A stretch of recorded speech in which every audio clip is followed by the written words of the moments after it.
tous, j'espère que vous allez bien. Déjà, je vous souhaite encore la bienvenue à notre webinaire de Data Africa qui va porter aujourd'hui sur les LLMs, qui est vraiment un sujet crucial aujourd'hui, de nos jours bien sûr. Donc il y a l'orateur, Monsieur Moncia, qui est déjà présent. Donc je vais le laisser la possibilité de se présenter et de nous introduire à ce sujet qui est assez intéressant et assez pertinent aujourd'hui. Donc, Monsieur Moncia, si vous êtes là, nous pouvons commencer et les autres vont nous rejoindre. Merci. Ok, d'accord. Merci bien, Abel. Peut-être pour mettre un visage sur le nom pendant que je partage mon écran. Ok. Tac, tac, tac.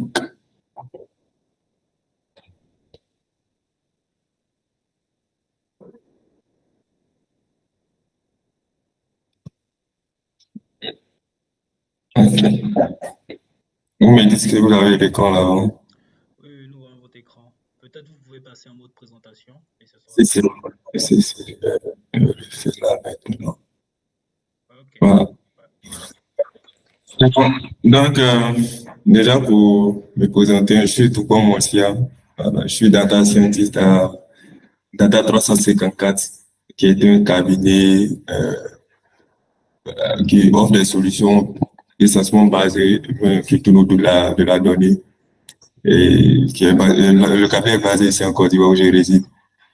Donc, pour ce webinaire-là, il m'a été demandé par les organisateurs que je remercie au passage, notamment Merveille, avec qui j'ai beaucoup discuté durant toute cette période de préparation.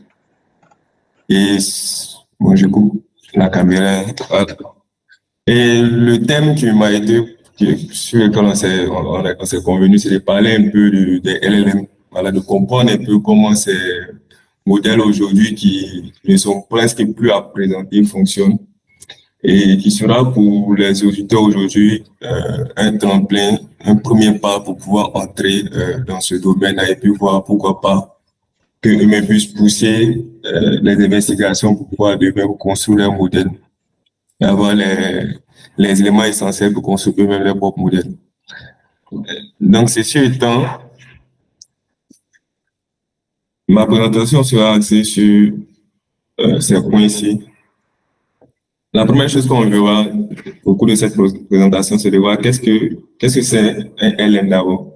Donc, qu'est-ce que c'est un LLM? Donc, pour parler de LLM, par définition, qui est Large Language Model, la définition du cycle, on va voir c'est quoi d'abord les LM, c'est-à-dire les language models d'abord, avant de parler des larges. Voilà, pour pouvoir bien comprendre pourquoi ces larges language models ont cette faculté de pouvoir résoudre beaucoup d'applications, de pouvoir être surprenant pour l'humain.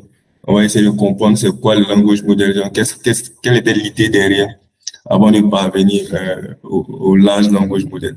Voilà, donc, sans plus tarder, pour rentrer dans le vif du sujet, pour ne pas que le temps nous fasse défaut. Pour introduire déjà, lorsqu'on parle aujourd'hui de LLM, de Large Language Model et consorts, tout ça fait référence au grand domaine de recherche aujourd'hui qui est l'intelligence artificielle.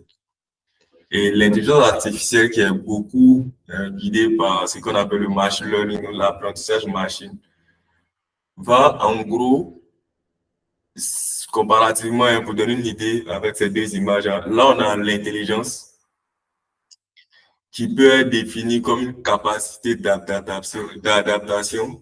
Donc ici, vous avez les fourmis qui, après l'orage, ont formé un radeau pour pouvoir survivre à l'ouragan, donc pour ne pas être emporté par l'eau. Et cette capacité qu'elles vont développer, ces fourmis, pour pouvoir communiquer, pour pouvoir s'organiser, pour pouvoir trouver le bon équilibre, pour pouvoir flotter sur l'eau, va mettre en évidence une certaine intelligence pour résoudre un problème face auquel ils étaient confrontés. Elles étaient confrontées, ces fourmis. Et c'est ce même principe, plus ou moins, qu'on veut reprendre aujourd'hui, voilà, avec l'intelligence artificielle, que les chercheurs essaient de reprendre avec l'intelligence artificielle, en essayant de donner la capacité, cette fois-ci, à la machine, de pouvoir simuler certains traits qui sont propres à l'intelligence humaine, c'est-à-dire les facultés que l'humain utilise pour s'adapter, telles que la vision, l'analyse de ce qu'il voit, tel que le texte pour la communication ou l'audio pour la communication, c'est-à-dire par voie orale, mais par voie écrite. Et on veut pouvoir transmettre cette capacité-là à la machine. Et dans la faisabilité des choses, va donner naissance au domaine qui nous intéresse aujourd'hui, le traitement du langage naturel, c'est-à-dire comment l'individu, comment l'homme communique de façon textuelle. Et pour pouvoir simuler comment l'humain communique, on a eu la naissance de ce qu'on appelle les modèles de langue. Voilà. Comme je vous l'ai dit, avant de parler de large language model, je voulais parler d'abord de modèles de langue, parce que c'est juste des modèles de langue qu'on a rendu grand. Voilà. Donc, on a augmenté le nombre de paramètres pour les rendre capables de traiter des problèmes un peu plus complexes du traitement du langage naturel, c'est-à-dire de la manière que l'homme écrit, l'homme échange par écrit. Donc, pour présenter ces modèles de langue, en gros, pour ne pas être trop dans des aspects techniques,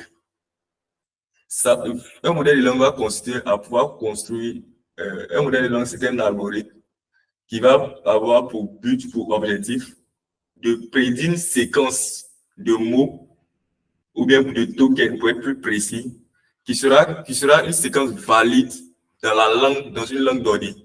Voilà, donc il veut prédire. Et pour cette prédiction peut se faire de plusieurs manières. Ici, je montre une manière de pouvoir parvenir à ce résultat-là, prédire de façon séquentielle une suite de tokens valides dans la langue, donc qui fait sens. Un exemple, c'est les modèles de langue autorégressifs. Eux, qu'est-ce qu'ils vont faire? Ils vont prendre un token en entrée, faire une prédiction, reprendre les 2 tokens qui ont été prédits, faire la prédiction du 3e token, reprendre les 3 tokens, faire la prédiction du 4e token, jusqu'à ce qu'ils arrivent à la fin. Et ils disent que voici la phrase la plus probable qu'on a pu générer via les informations qu'on a reçues. Ça, c'est le fonctionnement des modèles autorégressifs. Dans la capacité de ces modèles de langue, c'est vraiment de pouvoir comprendre la manière dont l'humain interagit de façon textuelle. Donc, comment on écrit une phrase, quelle est la structure des phrases, avoir une intelligence de cette manière de rédiger là, qui va réutiliser pour générer lui à son tour des textes. Alors donc, cela va lui demander de créer ce qu'on appelle des représentations un peu plus ou moins abstraites d'un mot, c'est-à-dire du sens d'un mot, savoir qu'est-ce qu'un mot veut dire, quelle est la signification d'un mot et consort. Et pour pouvoir construire ce modèle, il y a eu plusieurs approches dans la littérature. Et nous, ce qui va nous intéresser dans la suite de cette présentation, ce sera l'approche basée sur les transformers, c'est sur quoi on va s'accentuer. Mais avant ça, il y avait les approches basées sur les réseaux de neurones récurrents.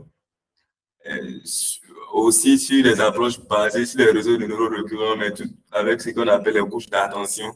Et ces couches d'attention ont donné naissance aux transformers qui permettent aujourd'hui d'avoir, on le verra dans les applications, d'avoir toutes ces applications qu'on a autour de langage qui font vraiment qui ont vraiment surpris le monde tout entier, ils ont mis en lumière tout ce qui est intelligence artificielle et dont on peut parler aujourd'hui tel que ChatGPT et consorts. Donc, à quoi on peut servir ces modèles de langage? Dans la première utilisation, vous les utilisez au quotidien. Ça, je peux vous rassurer. Parce que lorsque vous faites une recherche aujourd'hui sur le web, donc sur un modèle de recherche, que vous commencez à taper une séquence de mots pour votre thème, pour votre recherche, vous allez voir qu'automatiquement, le modèle de recherche de Google va vous proposer des tokens susceptibles d'apparaître à la suite de la série de tokens que vous avez entrés. Donc ça, c'est un modèle de langue derrière qui essaie d'inférer, de prédire le token suivant lorsque vous écrivez. Donc vous avez déjà deviné, avec ça, vous voyez un peu plus ou moins les applications qu'elles vous ont soumises. Donc ici même, je tape un test ici avec une erreur en fin de phrase, mais vous voyez qu'il me propose, il me dit, il me fait une suggestion pour dire que la phrase la plus probable suite à la séquence de tokens que je suis tapé, c'est plutôt celle-ci et non celle que j'ai tapée. Donc, vous voyez qu'il commence à se représenter réellement comment l'humain écrit. Donc, on peut se dire, il a une compréhension des sens des mots des mots qui existent ou pas, et soit à proposer une phrase grave qui est valable et dire à un humain qui a écrit que, OK, si tu écris, il se peut qu'il y ait une erreur. Il faut faire attention. Donc, vous voyez un peu les applications. Et ça, c'est l'application que tout le monde utilise. Même si tu ne connais pas Internet, tu n'es pas habitué à faire de la recherche sur Internet ou autre. Mais du moment que tu as un smartphone, que tu écris les textos ou les messages aux personnes, tu te rendras compte que lorsque tu écris, alors le language model, le modèle de langue, va te proposer 3 mots susceptibles d'apparaître à la suite de ce que tu as tapé. Et ce fonctionnement-là, aujourd'hui, les gens l'utilisent sans savoir, mais c'est là l'utilité des modèles de langue au quotidien dans nos devices qu'on utilise tous les jours. Mais la complexité du langage humain n'est pas aussi simple à appréhender pour ces modèles-là. Voilà, donc ce qui va nécessiter beaucoup d'entraînement, beaucoup de méthodologies, de méthodes qui ont apparu dans l'état des l'art jusqu'à ce qu'on a aujourd'hui avec ces modèles de langage. Et pour donner une idée de cette complexité, hein, imaginez que vous tapez du test, je pars à un camping avec ma, et le modèle de langue doit être susceptible de vous proposer le mot le plus probable d'apparaître dans cette suite. Hein. Donc, vous voyez qu'il peut y avoir plusieurs variants, plusieurs mots susceptibles d'apparaître. Mais le modèle de langue va plus se concentrer sur ce qui est plus plausible. Voilà. Il va se concentrer sur ce qui est plus plausible. Donc, est-ce que je vais en camping avec ma tante, c'est-à-dire la sœur de ma mère, un truc de ce genre, donc une personne, ou mais je vais en camping avec ma tante, c'est-à-dire l'équipement pour pouvoir dormir en camping. Donc, vous voyez là, c'est pour un humain, les deux phrases sont valides, on est d'accord. Mais à quel moment on se dit que le modèle de l'homme va se dire que, OK, je préfère générer tante faisant référence à une personne que tante faisant référence à un équipement, un matériel de couchage. Et ces questions vont pouvoir être résolues souvent avec plus de contexte, par exemple. Donc ici, on ne va pas se limiter seulement à une phrase valide, mais on va chercher la phrase la plus plausible, c'est-à-dire la plus susceptible d'apparaître. Donc voici un peu le challenge auquel les modèles de langue sont confrontés, donc la machine est confrontée. Et c'est ce challenge qu'avec le NLP, on essaie de résoudre. Et l'une des solutions aujourd'hui qui fait l'état de l'art, c'est les modèles de langue. Alors, dit comme ça, la question est de savoir comment la machine est censée comprendre la phrase, donc les tokens, le sens des mots, pour pouvoir proposer le mot le plus adéquat, va pas être aussi simple à dire. C'est pas que ouais, on utilise l'algorithme, on entraîne et puis il pourra comprendre. Mais ça part, tout part d'une philosophie de l'humain, de comment l'homme comprend les mots. Donc, pour revenir sur la notion de contexte, si on vous demandait comme ça, et j'espère que personne ne le sait, de deviner que signifie ce mot que j'ai mis de façon arbitraire comme ça, j'ai pris un mot, le premier mot qui m'est venu en tête, si c'était le deuxième. Qu'est-ce que signifie Zarovka? Alors, connaître la signification de ce mot sera un peu... J'espère que personne ne le connaît. Voilà, je ne m'attends pas à ce que quelqu'un le sache. Mais, dit comme ça, c'est pas évident que quelqu'un dise que Zarovka signifie ça, mais signifie ça. Donc, vous voyez que le sens d'un mot n'est pas aussi simple. C'est parce qu'on a habitué à ces mots quand on les attend, on les entend, on sait ce que ça veut dire automatiquement, mais c'est pas aussi évident. Mais comment capter ce sens-là? Il suffit de donner du contexte. Et si on revient à la présentation, donner du contexte, c'est quoi? Si je prends plusieurs phrases, même plusieurs documents pour être un peu plus technique, dans lesquels ce mot-là apparaît. Donc, il y a une assiette des Zarovka sur la table. Dès que vous lisez cette phrase, automatiquement, chacun de nous va commencer à se donner une certaine compréhension du mot Zarovka. Le fait de dire qu'il y a une assiette des Zarovka sur la table, on pense déjà de la nourriture. On va déjà penser à de la nourriture, en tout cas quelque chose qui est consommable, quelque chose qui peut se mettre dans l'assiette sur la table. Donc, on a une certaine représentation du sens de ce que c'est que Zarovka, du mot Zarovka, qui était pour nous au départ reconnu. Et si on continue dans le contexte, c'est-à-dire avoir le mot dans plusieurs contextes différents, les personnes aiment Zarufka. Zarufka est préparé à l'huile, est bouilli à l'huile, est frit. Dès qu'on dit est frit, on pense déjà à tous les aliments qui peuvent être frits. Donc, on se rapproche encore plus. Non, on ne se dit pas à dire que c'est de la nourriture, mais on voit que c'est de la nourriture frite. Donc, le sens du Zarufka devient un peu plus clair pour nous. Alors, quand on dessine un peu plus encore dans le contexte, on voit que le Zarufka est fait à base de bananes. Bon, si vous êtes ivoirien, je ne sais pas de toutes les nationalités des personnes présentes dans le mythe, mais si vous êtes ivoirien, quand vous attendez quelque chose qui est frit à l'huile, qui est sur la table, qui est de la banane frite à l'huile, déjà, on a un ensemble, une variété de nourriture à laquelle on pense. On va passer à la loco, on va passer aux chips, qui est à base de banane frite, on va passer au clacro, qui est à base de banane frite. Je ne sais pas comment on appelle ça dans d'autres endroits. Mais déjà, ça nous donne une compréhension. Donc, le contexte va nous donner une compréhension d'un mot. Voilà, va nous donner un sens à un mot donné. Mais ce sens, ça ne va pas se limiter seulement. C'est vrai, je sais ce que Zarufka veut dire, mais souvent on va s'interroger, mais qu'est-ce qui est similaire à Zarufka? Quelle est la dépendance entre Zarufka et les autres mots existants dans le vocabulaire, dans la langue en question? Et pour ça encore, c'est toujours dans la notion de contexte dans lequel apparaît le mot qu'on pourra savoir quel mot est similaire à quel mot, quels sont les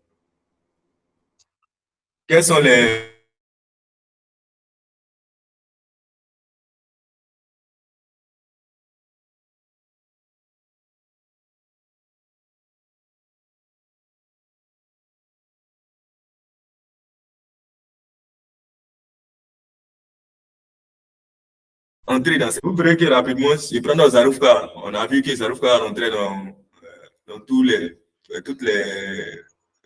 contextes, mais tous les documents qui ont été fournis. Mais on essaie avec un autre mot, loup. On est d'accord qu'on ne peut pas avoir une assiette de loup, ça n'a pas de sens, on ne peut pas faire bouillir de. Loup n'est pas à base de banane, puisque nous tous on connaît le mot. Si vous êtes ivoirien, toujours que vous attendez Gaba, vous savez de quoi il parle. C'est de la ticket faite à base de la ticket plus du poisson frit. Donc, prenez le Gaba, il y a une assiette de Gaba sur la table, ça marche. Donc, on va dire 1, parce que ça peut être inséré dans le contexte 1, dans le contexte de la phrase 1. 0, si ça ne peut pas être inséré dans le contexte de la phrase.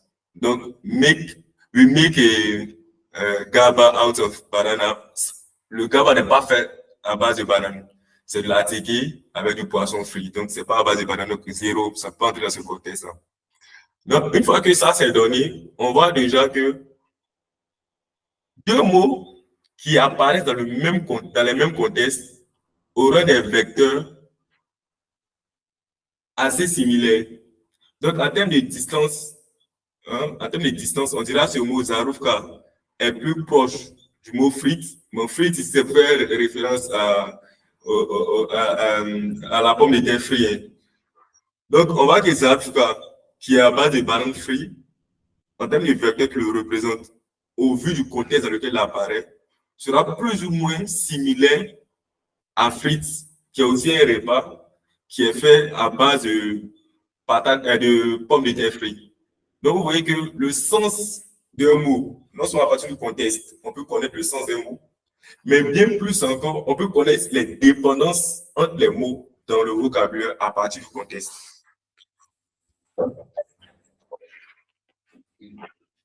Désolé, je me déplace rapidement pour avoir moins de cours. Alors, j'espère que vous m'entendez toujours. Oui, on vous entend parfaitement. Ok. Donc, vous pouvez vous constater que plus ou moins le sens d'un mot va dépendre non seulement du contexte dans lequel on le croise, on le retrouve. Et la deuxième chose, c'est que le contexte dans lequel on le retrouve pourra permettre aussi de savoir quels sont les mots qui apparaissent dans le même contexte qui implicitement seront similaires à ce mot en question. Et cette notion-là est appelée la sémantique distributionnelle. Ce n'est pas quelque chose qui est propre au NLP, c'est propre à la linguistique en général, mais c'est ce principe en réalité qui a été essayé quand on a essayé, que les chercheurs avons essayé de numériser, mais d'informatiser ce concept pour pouvoir avoir des modèles de langue tels qu'on les a aujourd'hui. Donc, tout ça, c'est pour présenter le contexte autour des modèles de langue afin de découler sur comment ces modèles-là peuvent, qu'est-ce que c'est regarder à l'intérieur, mais c'est de présenter le contexte. Pourquoi on en est arrivé là? Qu'est-ce qui a motivé aujourd'hui la création des modèles de langue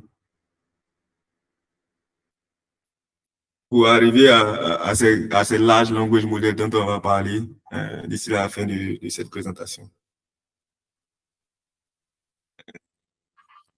Donnez-moi une minute.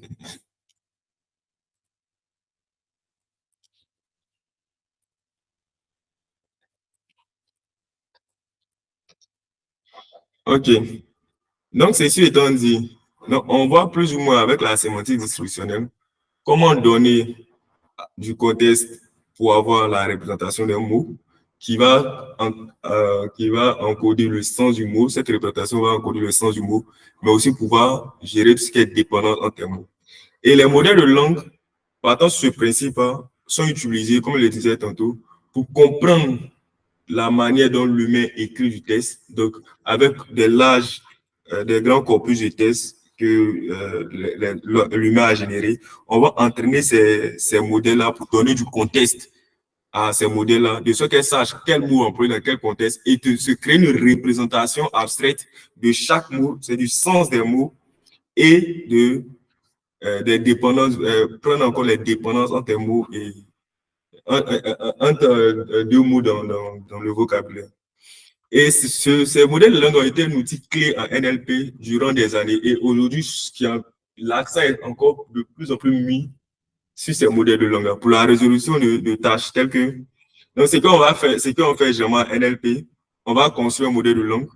Lui, son travail, c'est ça va générer le token suivant. Je dis ça grossièrement, il y a plusieurs approches, mais pour faire simple, pour simplifier, c'est quoi un modèle de langue? Lui, son travail sera de générer le token suivant. La compréhension du contexte dans lequel le token se situe pour générer ce token va lui permettre d'avoir une bonne représentation, donc de comprendre le langage humain. Une fois que ça, c'est bon, on va l'utiliser pour pouvoir faire des applications telles que la classification des tests. Donc, classification des tests, c'est quoi? On met un test à l'entrée, on dit est-ce que ce test il est positif, mais il est négatif en termes d'analyse des sentiments. On va utiliser ce même modèle de langue pour faire de la traduction des tests. Je ne parle pas encore de large language modèle, je parle juste de modèle de langue. On va utiliser ce même modèle de langue pour le spécifier, donc on va faire de la traduction des tests. On va utiliser ce même modèle de langue pour faire du name entity recognition, c'est-à-dire on a une phrase et on veut voir dans la phrase, est-ce que le premier mot c'est le nom d'une personne, mais c'est le nom d'une localité, ça désigne une localité, ça désigne une personne, ça désigne un verbe et consort. Donc on parle de name entity recognition ou bien de part of speech. On va utiliser le même modèle pour pouvoir faire ce qu'on appelle du question answering. Ils ont posé une question qui nous fournit sa réponse de l'extraction des caractéristiques. Donc, les modèles de langue ont eu vraiment un essor et aujourd'hui sont, sont le noyau même de tout ce qui est NLP aujourd'hui et de toutes les applications qu'on a. Et les premiers modèles de langue qui ont paru dans les années 2018, je crois bien, c'est avec BERT, Google BERT. Donc, Google a été vraiment la référence jusqu'à ChatGPT. Mais quoique, ils sont toujours à pointe, mais en termes de buzz médiatique, ChatGPT a pris le pas sur Google. Donc, Google est en quelque sorte les pionniers en ce qui concerne les modèles de langue basés sur l'architecture transformer. Voilà. Il fait ces spécifications. Et quand BERT est sorti, il y a eu plusieurs variantes de BERT, telles que DCBERT qui est en français.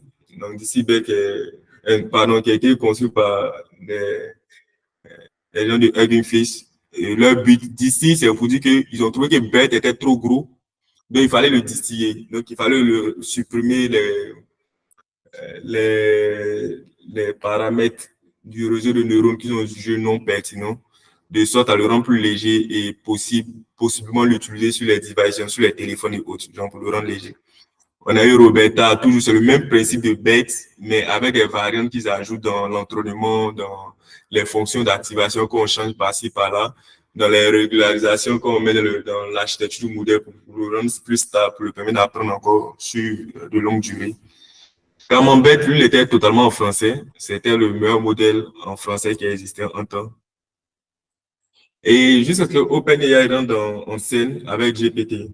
Voilà, au début, ils viennent avec GPT-1, GPT-2, qui sont des tout petits modèles aussi, qui sont des langages modèles de très petite taille. Voilà. Donc, une fois que ça c'est dit, à quoi ça nous sert lorsqu'on a des modèles de langage? Je vous ai dit que la méthodologie, c'est quoi? On construit un modèle de langue et après on l'utilise pour une application. Alors, cette idée de dire on construit un modèle de langue qui comprend le langage et on l'utilise pour une tâche spécifique est appelée l'apprentissage par transfert, ou le transfer learning.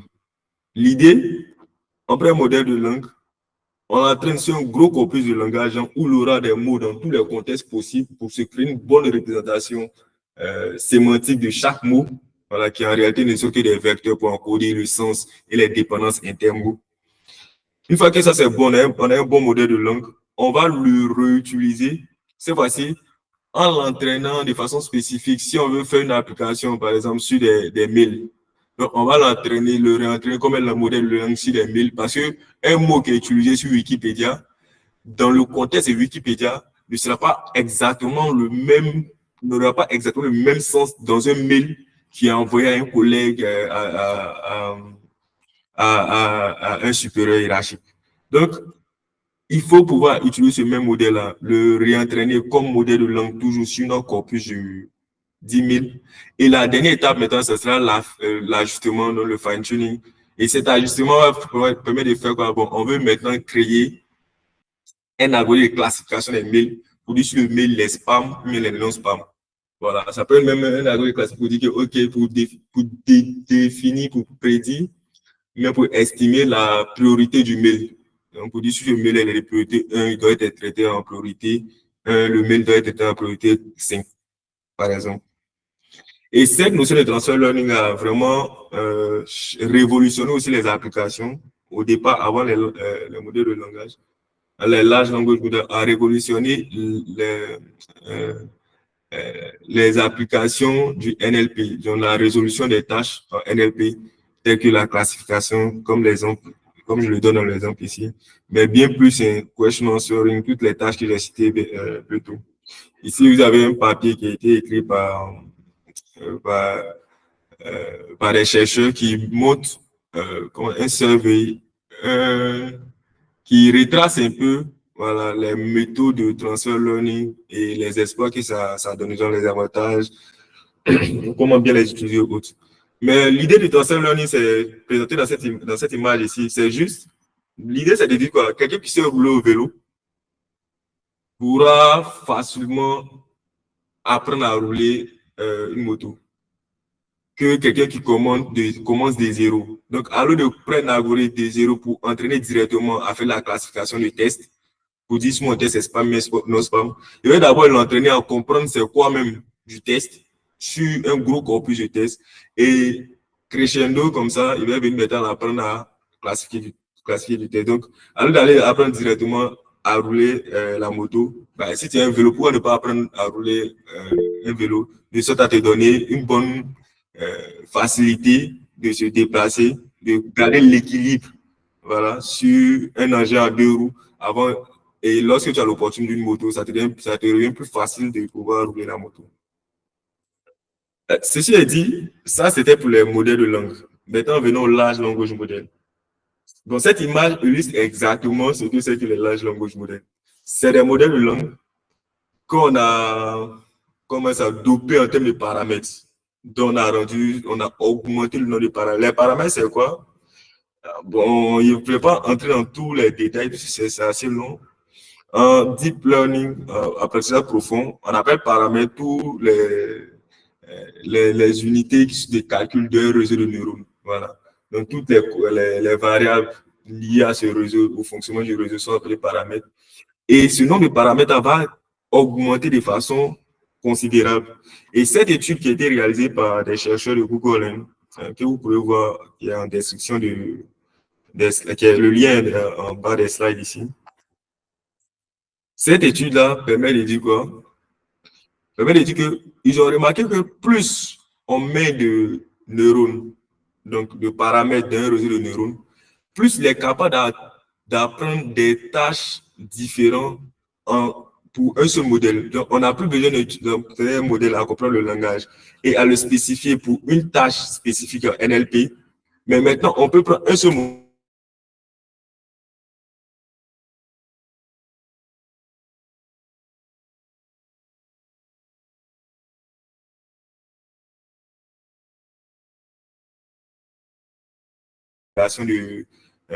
de completion, donc de génération de tests. Donc, et ça va devenir la célèbre phrase qu'on dit aujourd'hui en deep learning, en NLP, c'est the bigger, the better. Donc, plus c'est gros, mieux c'est. Donc, c'est dans cette philosophie-là que le train des modèles de langue s'est inscrit. On construit des modèles de plus en plus gros. Et vous pouvez voir ici, on va jusqu'à des milliards, de 540 milliards de paramètres. Voilà. Donc, le bigger the better, pour vous donner une idée de ce qu'on dit, le bigger the better, vous voyez, BERT, dont j'ai parlé au début avec Google, venait avec 340 millions de paramètres. Mais aujourd'hui, Google toujours fait sortir des modèles tels que PAL avec 540 milliards de paramètres. Donc, c'est vraiment on met plus de neurones, on rend le modèle un peu plus consistant, plus gros, de sorte à permettre à ce modèle-là d'adresser plusieurs tâches en une seule fois, sans le spécifier à chaque fois pour une tâche donnée. Je vois qu'il y a une main levée, mais on a décidé de prendre les questions à la fin pour ne pas trop perdre du temps dans le déroulé de la présentation. Mais à la fin, vous notez vos questions du moins. À la fin, vous pourrez les poser. Ok, donc, the bigger the better. On voit que ces modèles-là sont devenus très, très extraordinaires. Et aujourd'hui, vous entendez parler et vous êtes confronté à ça au quotidien. Donc, ne serait-ce que ChatGPT qui n'est plus à présenter. Voilà. Aujourd'hui, on a Claude 3, Gemini, tous ces modèles de langue-là, tous ces agents conversationnels ont à la base, en back-end, un modèle de langue qui tourne. Donc, en réalité, tous ces agents conversationnels, leur rôle, c'est de générer du texte, donc de façon séquentielle. Un token, un mot après un mot, après un mot, après un mot, jusqu'à la fin. Jusqu'à ce que tu aies le résultat à une question posée à une requête que tu lui as envoyée. Donc, il y en a des modèles de langage aujourd'hui, des larges langages modèles qui sont disponibles gratuitement. Il vient d'essayer ChatGPT aujourd'hui, vous pouvez utiliser ChatGPT en ligne gratuitement. Vous n'avez pas à payer, sauf si vous voulez avoir des fonctionnalités un peu plus spécifiques. Il y a d'autres qui sont open source. Voilà, les open source, c'est ceux que vous pouvez utiliser pour vous-même les réentraîner, pour les spécifier à votre cas particulier et tout ça. Donc, maintenant, qu'est-ce qui les caractérise fondamentalement? Ces large language models sont caractérisés non seulement par la taille du contexte. La taille du contexte, la taille du modèle sont plus ou moins liées.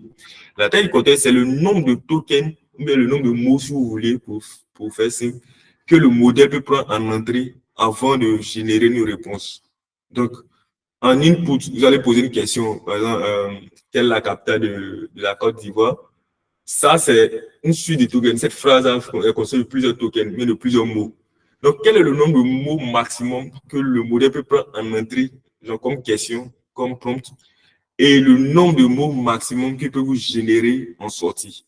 Donc, c'est ça qui va constituer ce qu'on appelle la taille du contexte, donc le nombre de mots maximum qu'il peut prendre en entrée. Pareil, la taille du modèle, c'est vraiment le nombre de paramètres. Donc, comme je le disais tantôt, aujourd'hui, les modèles sont de plus en plus gros. Donc, les larges langages modèles sont caractérisés vraiment par les tailles. Donc, tous les larges modèles les paramètres se comptent en milliards. Voilà, donc, on est toujours en milliards de paramètres. La capacité générative aussi est mise en compte. Dans la capacité générative, entendez par là le fait qu'ils peuvent produire du texte qui soit cohérent, qui soit contextuel dans une conversation, ce qui n'était pas au départ pour les modèles de langue qui était de petite taille, il ne peut pas avoir une discussion avec un individu, donc, comme un agent conversationnel, comme on l'a avec ChatGPT. Il ne pouvait pas assurer cette fonctionnalité parce qu'ils n'avaient pas la compréhension non seulement du contexte, mais ils n'avaient pas aussi la capacité de prendre en entrée un grand nombre d'informations qu'il doit traiter pour générer une réponse. Et aujourd'hui, de plus en plus, on a des modèles qui sont multimodales. Multimodales, c'est-à-dire qui vont traiter plusieurs modalités. Ils ne vont pas se limiter à traiter que du test. Donc, on a les modèles de langue qui vont traiter du test et de l'image. D'autres qui vont traiter du test et de l'audio.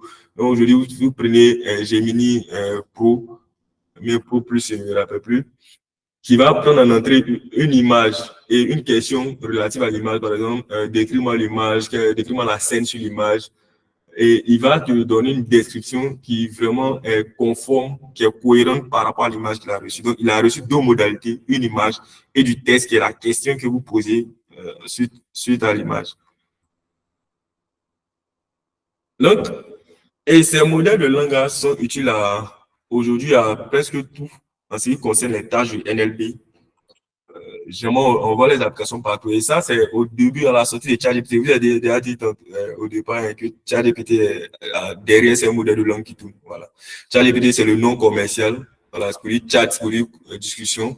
Et GPT, c'est Generative Pre-trained Transformer, pour dire que c'est un modèle de langue qu'on appelle GPT, qui est Generative Pre-trained Transformer, qui fait référence à l'architecture Transformer.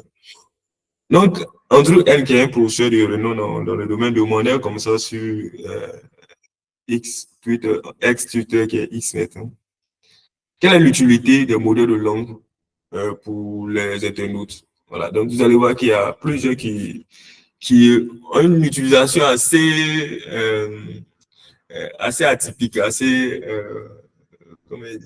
atypique de LLM. Il y a un là qui m'a surpris, il dit qu'il l'utilise pour être cofondeur d'une startup. Donc, lui, il a fondé une startup et son cofondeur, c'est ChatGPT. Voilà. Donc, pour l'aider à planifier l'avenir, mettre en place la stratégie, j'imagine, je donne des trucs comme ça. Et il m'a mis un jour à le tester aussi, où on peut même aller t'aider à définir ta charte graphique et console et tout ce que vous pouvez imaginer.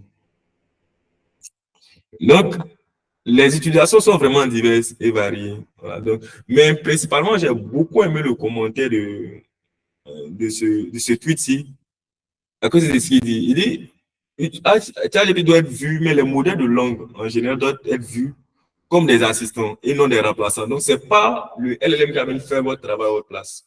Voilà.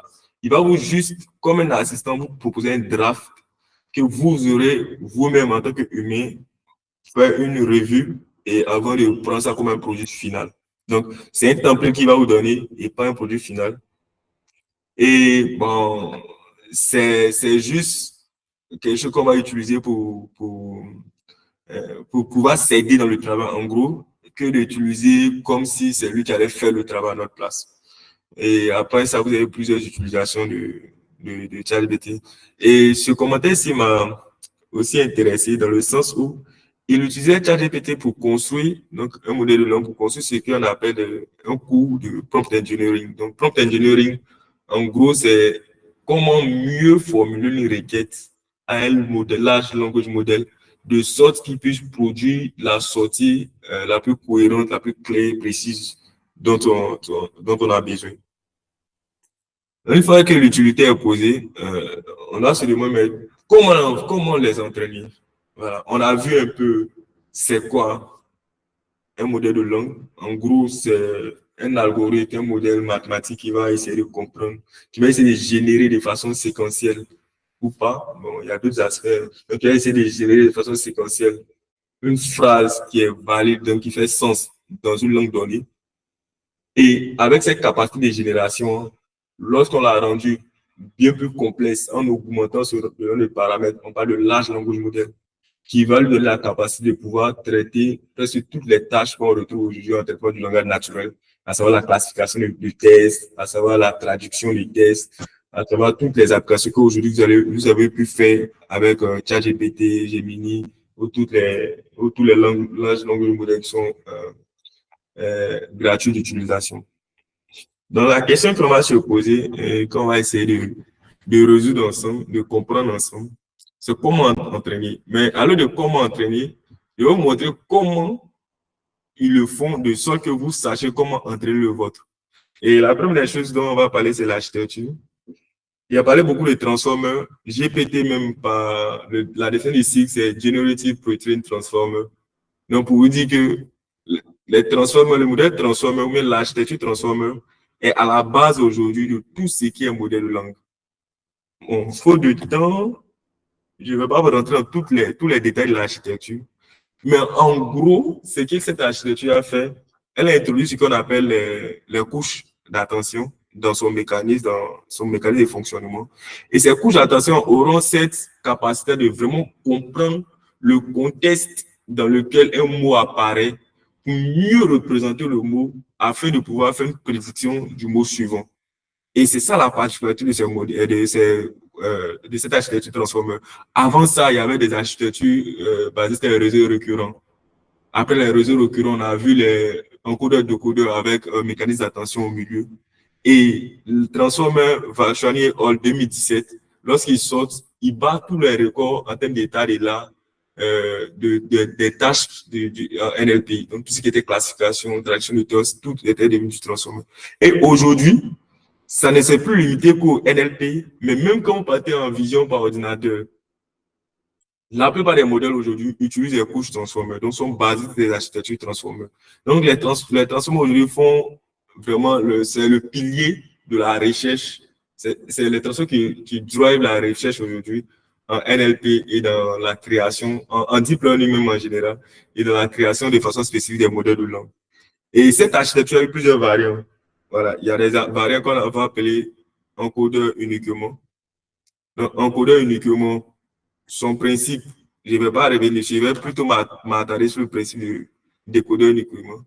Il y a le modèle encodeur-décodeur qui est apparu, qui est le premier qui est apparu, qui est encodeur-décodeur. Donc, lui, il va encoder le test en entrée, il va passer au décodeur. Le décodeur va essayer de générer, à partir des informations que l'encodeur lui a données, une succession de tokens.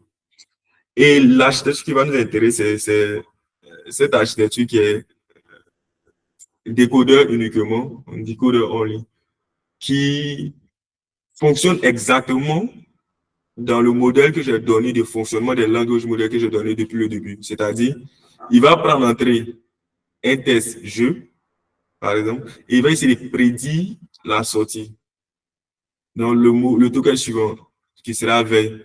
Donc, quand il prédit veille, il ramène veille encore dans son contexte en entrée.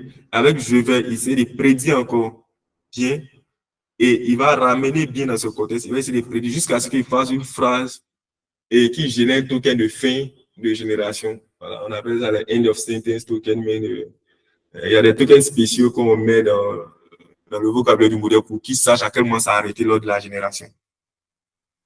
Donc, cette architecture, aujourd'hui, celle qui est la plus utilisée, donc décodeur only, donc tout ce que vous avez aujourd'hui avec les GPT, avec les Bloom. Je n'ai pas cité les autres modèles parce que, au risque de me tromper, je n'ai pas fouillé en détail pour voir, parce que souvent les chercheurs des grandes entreprises ne disent pas exactement quelle est l'architecture qu'ils ont utilisée pour des raisons bien évidentes de rester compétitifs sur le marché et d'avoir des performances qui sont propres, genre de tout ce qui est lié à la propriété intellectuelle et autres.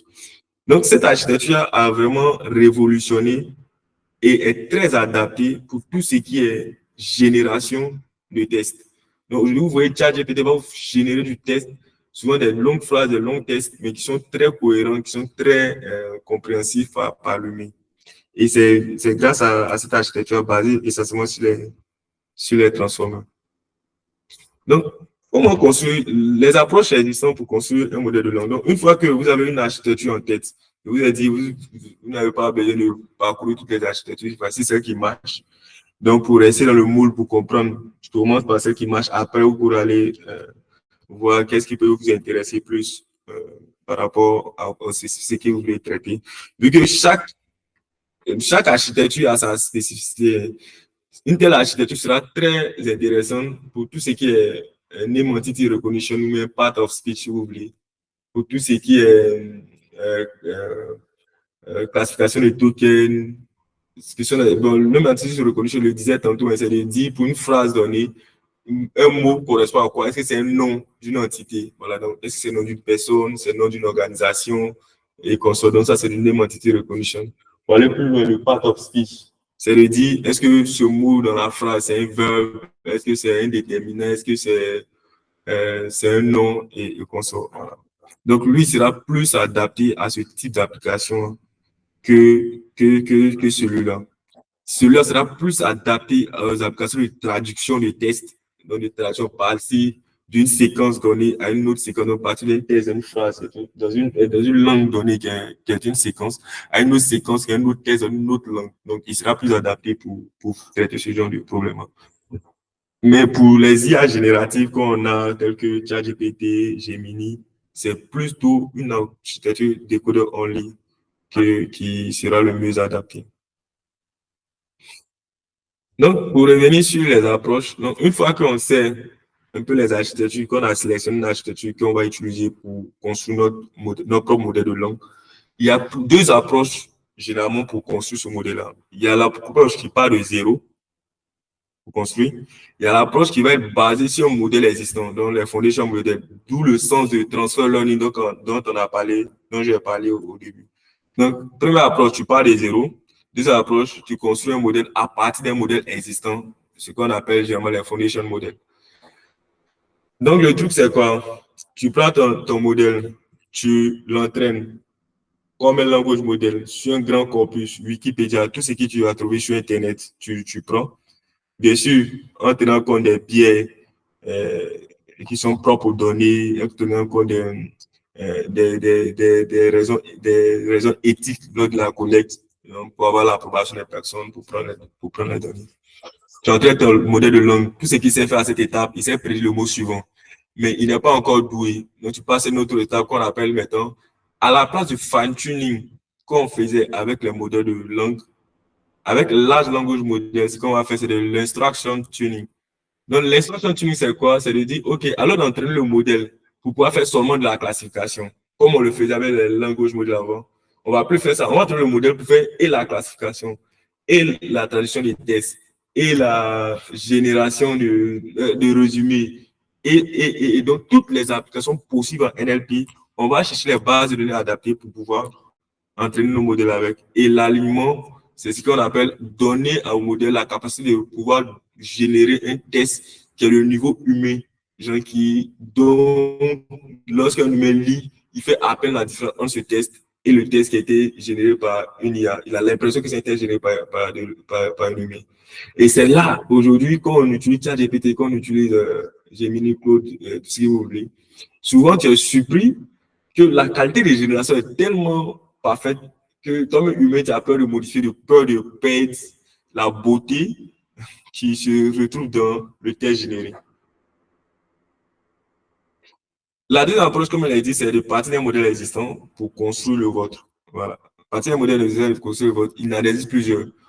Et si vous voyez, il y a mis un lien en bas ici, Open LLM Leaderboard, qui retrace tous les modèles open source, donc qui sont libres d'accès, tels que Yama de Meta, Meta Facebook, c'est Mistral AI, tel que Gemma de Google, tel que Zephyr de Hugging Face, Phi de Microsoft, qui sont plus ou moins ceux qui se partagent la tête du leaderboard. Mais il existe plusieurs pour des spécificités, mais donc que ce soit pour du code, donc il existe des modèles déjà qui sont là. Une chose, c'est tu peux le pré-entraîner encore, l'entraîner comme un modèle de langage, à prédire le mot suivant. Seulement si c'est dans une nouvelle langue que tu veux l'appliquer. Donc, tu veux l'appliquer, par exemple, bon, pas si, seulement si, donc, c'est utile de faire cette étape lorsque le modèle avait déjà été entraîné. Si c'est une langue qui n'avait jamais été adressée par ce modèle, donc sur laquelle le modèle n'a pas été entraîné. Donc, par exemple, quand vous allez prendre, je sais pas, peut-être un Yama qui est que en anglais, je dis ça, je ne vais pas vérifier. Voilà. Mais Gemma qui est que en anglais, il ne peut pas vous traiter du français, mais il peut pas vous traiter du chinois. Il ne peut pas vous traiter de l'espagnol, de l'arabe. Donc, en ce moment, vous pouvez le pré-entraîner sur un corpus en allemand, mais sur un corpus en français, de ceux qui puissent savoir aussi représenter, en plus de savoir représenter les mots en anglais, ils puissent savoir représenter les mots en français. Et après, vous pouvez faire de l'instruction tuning et à la fin faire de l'alignement. Donc, pour le pré-entraînement, de façon concrète, qu'est-ce qui va se passer? Étape 1, vous partez sur Internet, vous téléchargez tout ce que vous pouvez, que ce soit des livres, que ce soit des articles de blog et autres, donc tout ce qui est public et available, donc tout ce qui est libre d'accès, qui est grand public. Vous les téléchargez, vous construisez votre base de données locale. Dans cette base de données, une fois que vous avez ça, vous avez beaucoup de tests. Vous allez construire maintenant le dataset de pré-entraînement pour entraîner le modèle comme un modèle de langue. Et ce dataset, il va plus ou moins refléter ce qui est là. Voilà. Donc, on aura par exemple les 3 lois de la robotique sont. Donc, tu as dit que, OK, tu mets les 3 lois de. La prédiction que tu attends, c'est là. Donc, ce sera ça ton dataset.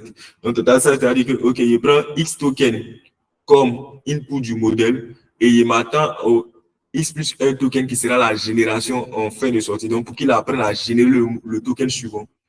Et tu as fait ça pour tout le corpus, pour tout ton corpus et consort. Donc, lorsque vous aurez un test, par exemple, la somme de 2 nombres entiers est un entier, exemple 1 plus 1 égale 2, dans ton dataset, tu vas voir que quelque part là-bas, tu auras 1 plus 1, le token 1, le token plus, le token 1, le token égal, le token 2.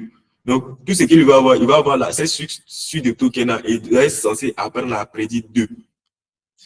Ceux qui pensaient que les modèles de langue ChatGPT font des calculs, vous voyez que ici déjà vous pouvez voir qu'ils ne font jamais de calcul. Donc oubliez ça, il ne fait pas de calcul. Ce n'est pas ce qu'on appelle 1 plus 1.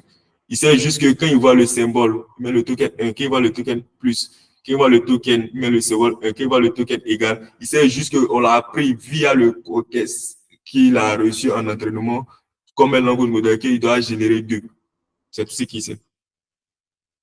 Alors, ce pré-entraînement, une fois la base bien constituée, donc comme je l'ai dit, vous allez donner en entrée du modèle les tokens 1 plus 1 égale, et il peut générer par exemple au début bonjour, parce qu'il ne sait pas, c'est mettons en entrée.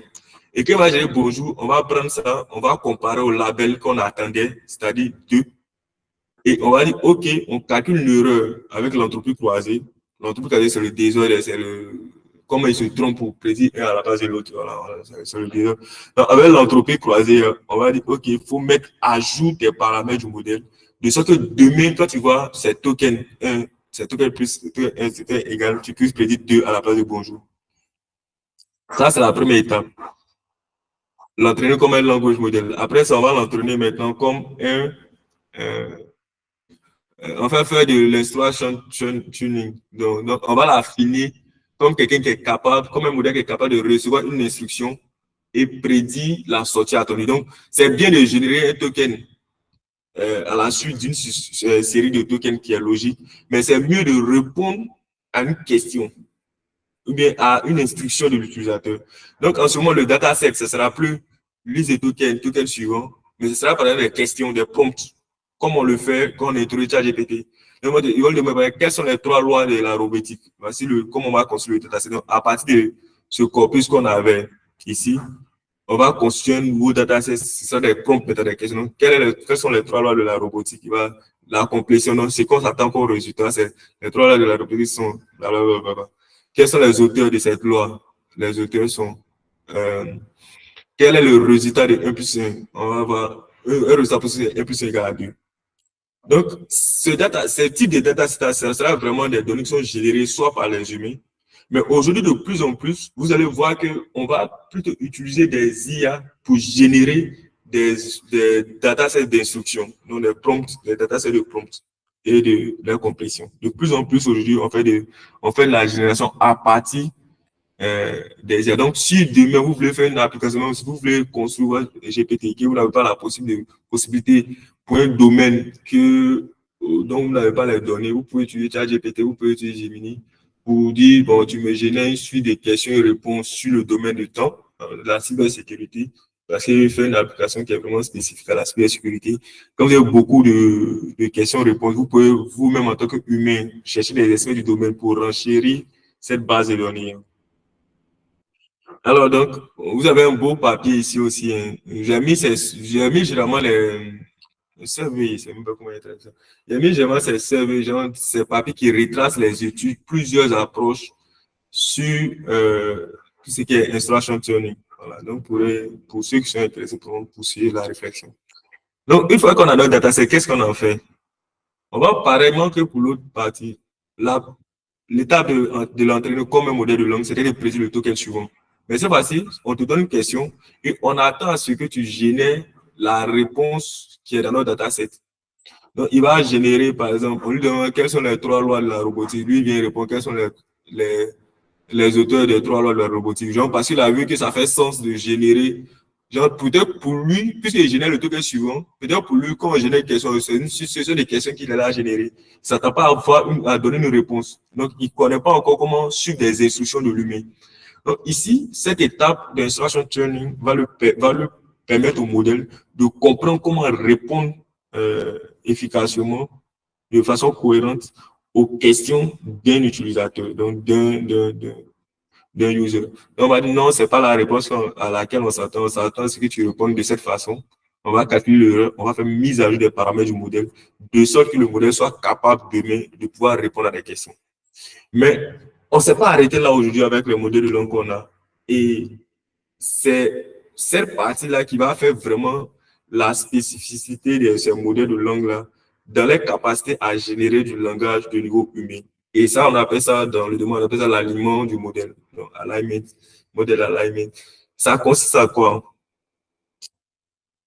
L'alignement des modèles va faire référence à entraîner les LLM pour qu'ils puissent se comporter, donc pour qu'ils puissent générer des sorties qui sont conformes avec les valeurs, les objectifs et les préférences de l'humain. Aujourd'hui, si vous posez, pour planter le décor, si vous posez une question telle que comment tuer une personne à ChatGPT, il va te répondre gentiment et ce modèle-là, il pas habilité de faire. Donc, en gros, il va te dire qu'il ne peut pas répondre à cette question parce qu'il trouve que ce n'est pas éthique. Mais en réalité, c'est cette étape qui lui a permis, donc c'est l'aliment qui a permis à ChatGPT de savoir que c'est éthique ou pas. Et comment est-ce qu'ils l'ont fait? Donc, qu'est-ce qu'ils font? Ils prennent le modèle qu'on a ici. On prend le modèle qu'on a derrière et il pense qu'il doit courir. L'heure m'a rattrapé. On prend le modèle qu'on a derrière qui savait maintenant répondre à une question de l'utilisateur, donc qui était entraîné comme un prompt, quelqu'un qui sait suivre des instructions.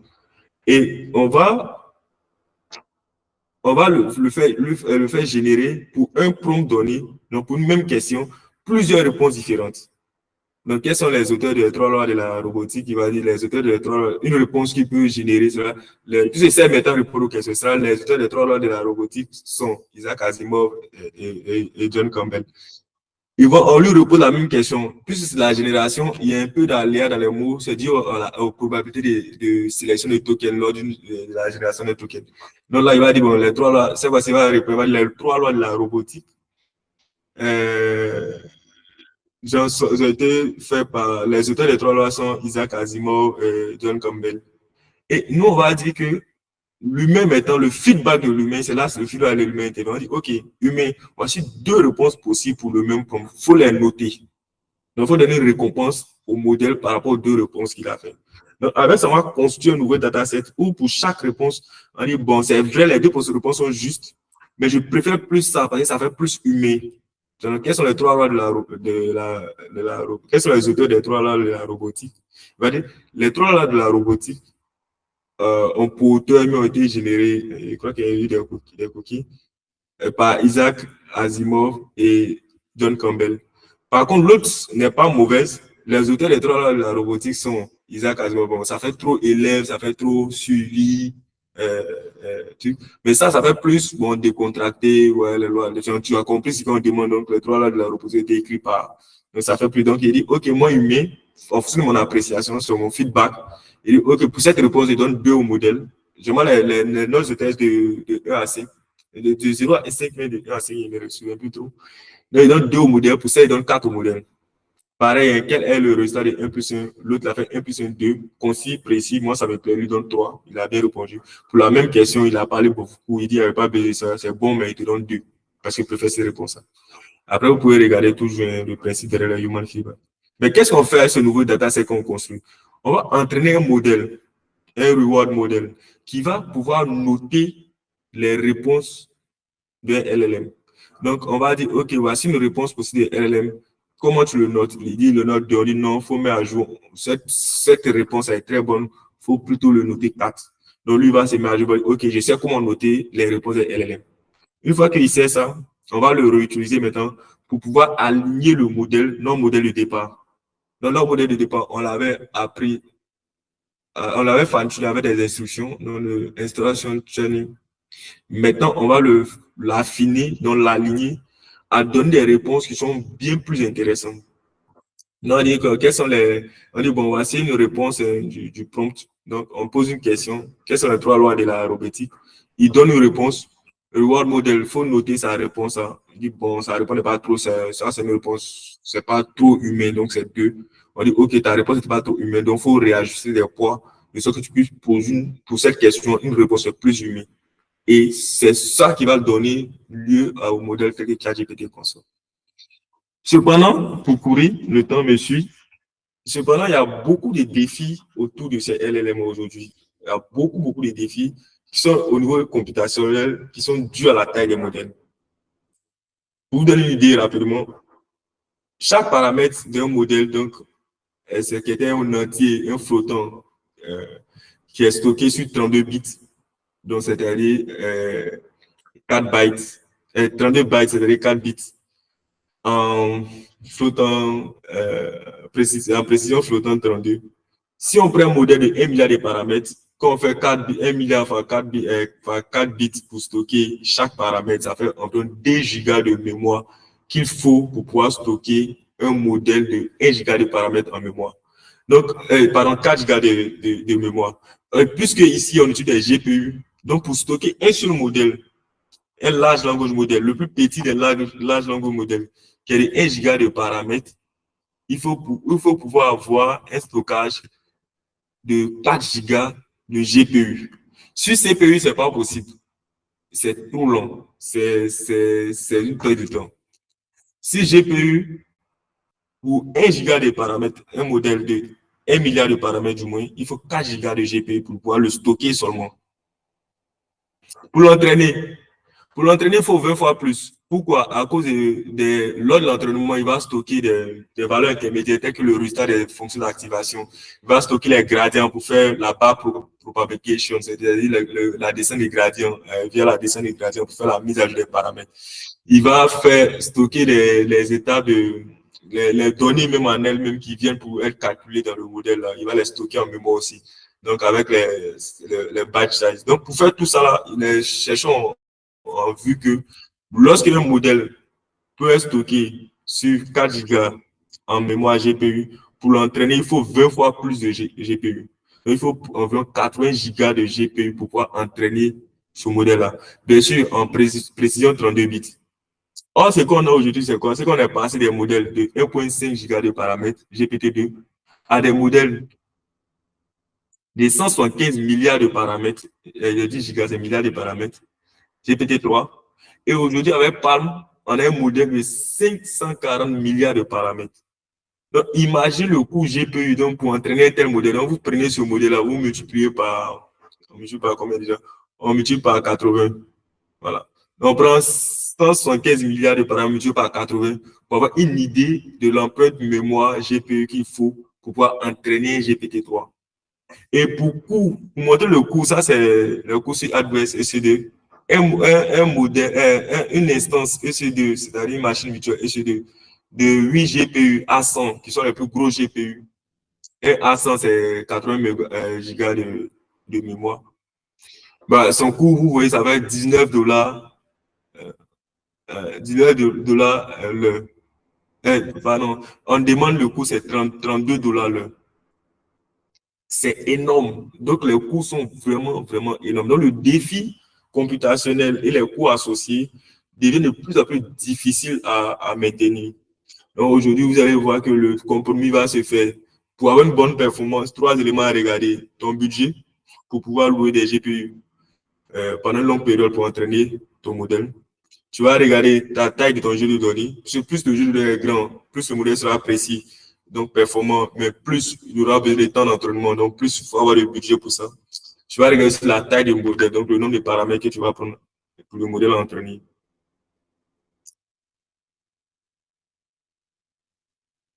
Mais toutefois, il y a des possibilités. La recherche est vraiment dynamique aujourd'hui autour des LLM. Quelques possibilités se dessinent jusqu'alors. Et là, vous avez un survey aussi qui montre plus ou moins les stratégies de ce qu'on appelle la quantification. La quantification, en gros, pour ne pas rentrer dans les détails, c'est de réduire la précision des modèles. C'est-à-dire quoi? De réduire l'espace de stockage d'un paramètre. Donc, alors de stocker un paramètre sur 32 bits, on va stocker un paramètre soit sur 8 bits. Donc, on dit on fait de la quantification. Donc, la quantification, c'est de pouvoir changer d'espace au fait de stockage. Donc, alors de stocker un paramètre sur 32 bits, on va décider de stocker un paramètre sur 8 bits. Donc, on peut beaucoup stocker sur 8 bits, sur 16 bits. Donc, on perd en précision, mais on gagne en temps de calcul en rapidité. Donc, cela permet de réduire l'empreinte mémoire pour le stockage au modèle ou même pour l'entraînement. Mais cela permet de perdre aussi en précision. Voilà. Donc, ça, je vais m'arrêter ici. Voilà. Parce que non seulement le temps imparti est fini, mais je suis à la fin de ma présentation. Donc, je ne sais pas. Tac, tac, tac. Attends. J'ai raté quoi ici? Voilà, donc,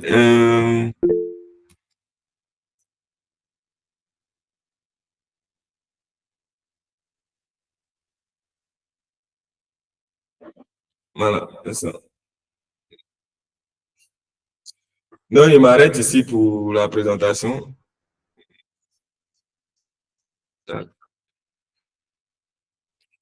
Si, je ne sais pas si le modérateur est là pour les questions, éventuellement.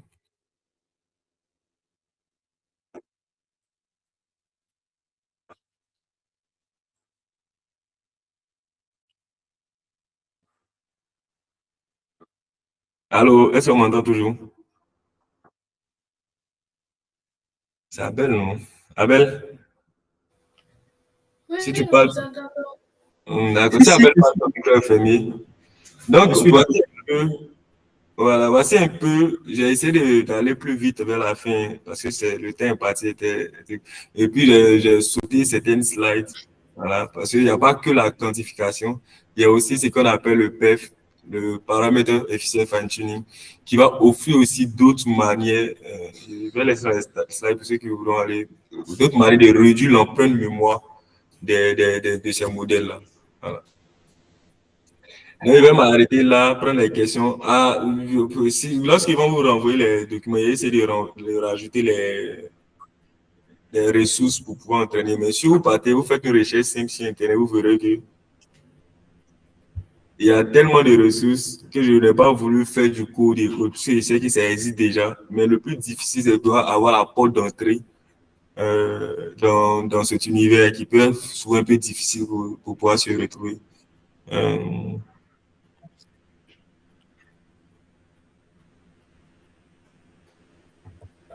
Voilà. Donc, vous avez des ressources comme ça qu'on pourra partager à la suite. Voilà. Telles que les ressources sur Hugging Face. Non, pas ça. Mais où beaucoup d'hommes aujourd'hui proposent des solutions payantes. Non, mais pas abonnement. Voilà, donc ils vont proposer des solutions comme pouvoir fine-tuner des modèles avec beaucoup de codes. Vous pourrez retrouver ces éléments partout sur les forums. Mais l'idée, c'était de vous présenter plus ou moins une overview de qu'est-ce qui se fait, qu'est-ce qui existe, qu'est-ce qui n'existe pas. Pour vous donner après, vous pourrez sélectionner les ressources pour mettre en plus de la présentation, à la fin de la présentation. Donc, si je vais m'arrêter là, laissez la parole au modérateur. OK. Donc, merci beaucoup, Monsieur Moncia, pour cette immersion dans le monde des LLMs. Et on a encore une fois de plus vu la pertinence derrière ces modèles-là et l'architecture utilisée derrière les modèles ces larges modèles. Et je pense que chacun d'entre nous ici, on a quand même pas mal de questions à poser par rapport à ce qui a été dit, ce qui a été fait. Surtout que je sais qu'aujourd'hui, on utilise de plus en plus ces modèles-là pour pouvoir nous-mêmes les affiner par rapport à nos problèmes. Donc, j'aimerais vous proposer, vous pouvez lever la main ou écrire dans le chat si vous avez des questions à poser à M. Moncia. Donc, vraiment, profitez-en pendant qu'il est là de lui poser toutes vos questions par rapport à ces modèles-là. Donc, on attend vos questions si vous en avez.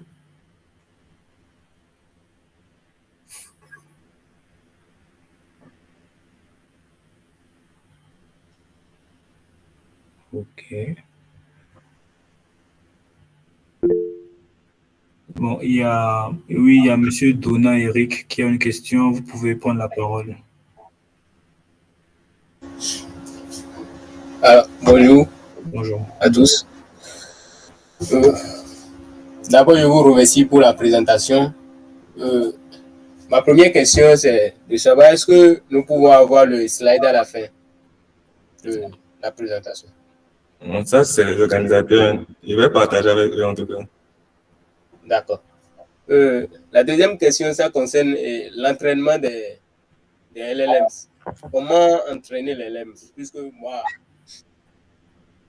je vais dire, je suis nouveau dans le domaine. C'est vrai que je suis data scientist, mais je suis nouveau dans le domaine des LLM. Je viens de commencer, mais d'abord, je ne sais pas comment je peux entraîner les LLM. Donc, je veux un peu plus d'explications sur ça. Merci.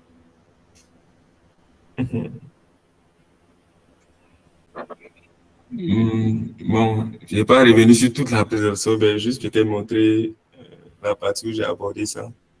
Pour comment entraîner votre propre LLM, la première étape, c'est de choisir une architecture et je vous ai proposé plus ou moins conformément à ce qui se fait dans la littérature, ce qu'on appelle les architectures, les modèles décodeurs uniquement. Leur fonctionnement, c'est ce dont je parlais, ils ont la capacité de générer des tokens de façon successive qui font sens dans une langue donnée. Mais ça, c'est quand tu veux construire un modèle de zéro. Ce qui est conseillé, c'est de partir sur un modèle existant. Les modèles existants, il existe plusieurs. Il y a Mistral, Germain et autres. Si vous partez sur le leaderboard que j'ai mis en source ici, vous verrez qu'il existe plusieurs modèles LLM open source que vous pouvez réutiliser vous-même pour faire ce qu'on appelle le fine-tuning, donc l'instruction tuning pour une tâche spécifique. Mais faire ça, c'est pas aisé. Toutefois, les étapes, c'est on commence par construire le dataset. Donc, pour le prompt tuning, tu commences à construire le dataset. Pour ton application spécifique que tu veux faire, ça veut dire quoi construire un dataset de prompt tuning, d'instruction tuning, c'est des questions possibles que des humains pourront poser au modèle. Il faut pouvoir les formuler et puis les réponses éventuelles. Une fois que tu as ce dataset-là, tu vas trouver beaucoup de cours sur Internet qui vont te permettre, à partir de ce dataset, d'entraîner les modèles de langue open source dont je parle. Dont je parle autant tels que Zephyr, Yama et autres. Donc, tu vas trouver beaucoup de modèles pour les entraîner. Mais le plus difficile, c'est de créer d'abord la base de données nécessaire pour les entraîner. Une fois que tu as entraîné ces données-là, ils sont bons pour répondre aux questions, mais ce n'est pas suffisant. Si tu veux avoir le niveau de génération humain, tu dois faire une deuxième phase d'entraînement qui est l'alignement.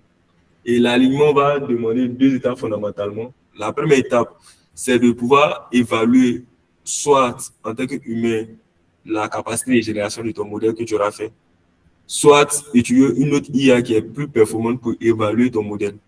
Et cette évaluation va donner naissance à un nouveau dataset, tel que celui présenté ici, voilà, où il y a des questions et les réponses du modèle. Donc, pour la même question, ton modèle va répondre plusieurs fois à la même question. Et des humains ou bien une IA, ce qu'on appelle le human feedback, mais AI feedback, vont noter ces réponses-là sur une échelle de 1 à 5.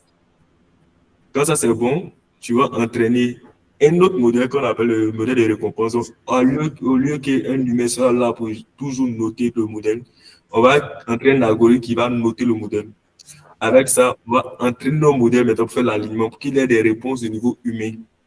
Et c'est là la phase la plus importante pour avoir un modèle qui est vraiment du niveau de ChatGPT. Mais tout ça est lié à un défi énorme en termes de ressources. En termes de ressources, pourquoi?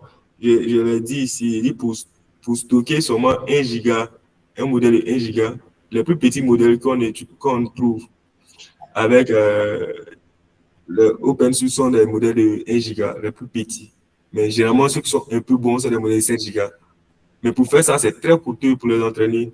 En termes de coût, c'est pas permis à un individu. Mais il y a des méthodes qui existent pour faire ça. Donc, réduire les précisions, mais les rendre entraînables sur des ressources qui collabent avec des GPU qui sont mis à disposition gratuitement. Donc, pour dire, il y a vraiment 3 étapes pour avoir un modèle de langue. Et ces 3 étapes-là, c'est tu l'entraînes comme un modèle de langue sur une base de données que tu auras collectée sur Internet, ou tu utilises un modèle qui est entraîné sur une base de données qui a été collectée sur Internet, tel que Mistral. Tu le fine-tunes en l'apprenant à répondre à des questions spécifiques à ton domaine, et après tu fais l'alignement pour qu'il soit plus pour qu'il ait des générations qui soient très compréhensives. Et essayer de résumer, c'est presque la moitié de la présentation qui essaie de résumer en quelques 5 minutes, donc je ne suis pas sûr que ça t'a avancé à grande chose. Hein. Mais si c'est des éléments qui reviennent dessus pour que vous ayez une idée, quoi.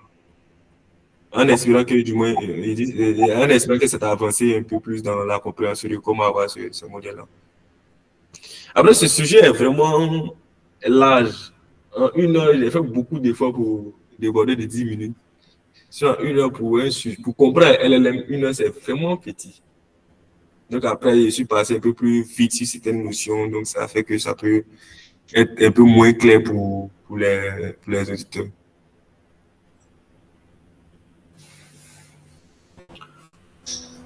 D'accord. Une avant-dernière question. Vous avez parlé tout à l'heure de fine-tuning. Maintenant, je veux savoir quelle est la différence entre fine-tuning et le prompt engineering dans le contexte de LLM. Ok. En tout cas, c'est une bonne question. C'est vrai, je n'ai pas vraiment parlé de prompt engineering. Mais le prompt engineering, c'est, comme on le dit, hein, c'est l'ingénierie de la requête. Si je veux traduire littéralement, hein, l'ingénierie de la requête pour dire quoi? Comment je vais interroger de manière ingénieuse mon LLM qui existe, de sorte que sa réponse soit vraiment claire et satisfait à la demande que je lui ai faite. Et cette ingénierie va donner naissance, je vais contextualiser ça même. Supposons que vous avez ChatGPT. ChatGPT n'a jamais été entraîné, par exemple, sur des données liées à votre entreprise spécifique. Voilà. Je suis à Data 354. ChatGPT ne connaît même pas le nom de mon patron, par exemple. Il ne connaît pas notre process de travail ici. Mais il dit, OK, puisque c'est un modèle de langue qui est bon, il sait répondre aux questions. Il veut qu'il sache répondre à moi, aux questions liées à mon domaine. Par exemple, un nouvel employé vient, il veut savoir quelle est la routine de travail à Data 354. Donc, on va avoir un outil tel que ChatGPT qui va répondre à ces questions pour ne pas mobiliser une ressource pour venir répondre à ces questions. Là, on va faire maintenant, puisque ChatGPT ne connaît pas nos données internes, il ne connaît pas nos process internes, il ne connaît pas notre hiérarchie interne, on va faire du prompt engineering pour donner à ChatGPT de pouvoir répondre à ces questions. Et l'une des méthodes de prompt engineering qui existe aujourd'hui, c'est ce qu'on appelle le RAG. RAG, pour Retrieval Augmented Generation. Ça voudra dire quoi? Quand je vais poser une question à ChatGPT, il a dit, quelle est l'heure de début de travail, l'heure de début de fin de travail à Data 354? ChatGPT ne sait pas.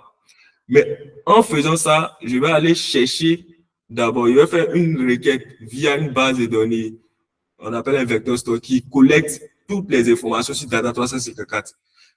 Dis-moi dans toutes les données sur Data 354 que tu collectes, quelles sont les données, donc quels sont les documents les plus similaires à la requête qu'il vient d'envoyer. C'est-à-dire quels sont les documents qui parlent des horaires de travail à Data 354. Donc lui, ce premier composant va ramener, on appelle un vector store, va ramener tous les documents qui sont dans sa base de données, donc dans la base de données Data 354, qui fait référence aux horaires de travail à Data 354. Et en plus de la question de l'utilisateur et de ces données qui sont susceptibles de répondre à cette question, je vais envoyer ça dans un prompt à ChatGPT, genre comme une question, maintenant une requête à ChatGPT.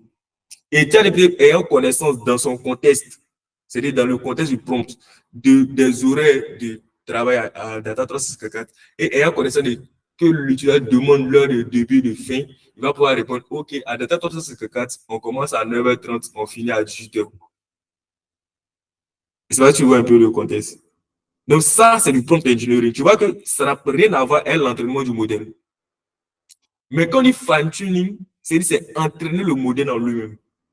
Prompt engineering, c'est savoir requêter, savoir poser, l'art de poser une question à un modèle existant. De sorte que même s'il n'a pas une information, tu puisses l'aider à pouvoir te répondre de façon claire et précise. Mais le système de prompt engineering n'a pas été établi par moi, l'utilisateur. C'était établi par Data 364. Moi, je suis un nouvel employé. Et Data 364 a établi ce process en mettant les données liées à Data 364 dans une base de données dédiée et mettant une interface où moi, je pose ma question. Mais le processus derrière, c'est ça, il vient d'expliquer. La question va passer d'abord dans la base de données. Chercher toutes les documents qui sont similaires à la question, donc qui sont susceptibles de répondre à la question. Ensuite, va envoyer ça à ChatGPT. C'est là, ChatGPT va te répondre. Et tu vas voir que les horaires de travail sont de telle heure à telle heure.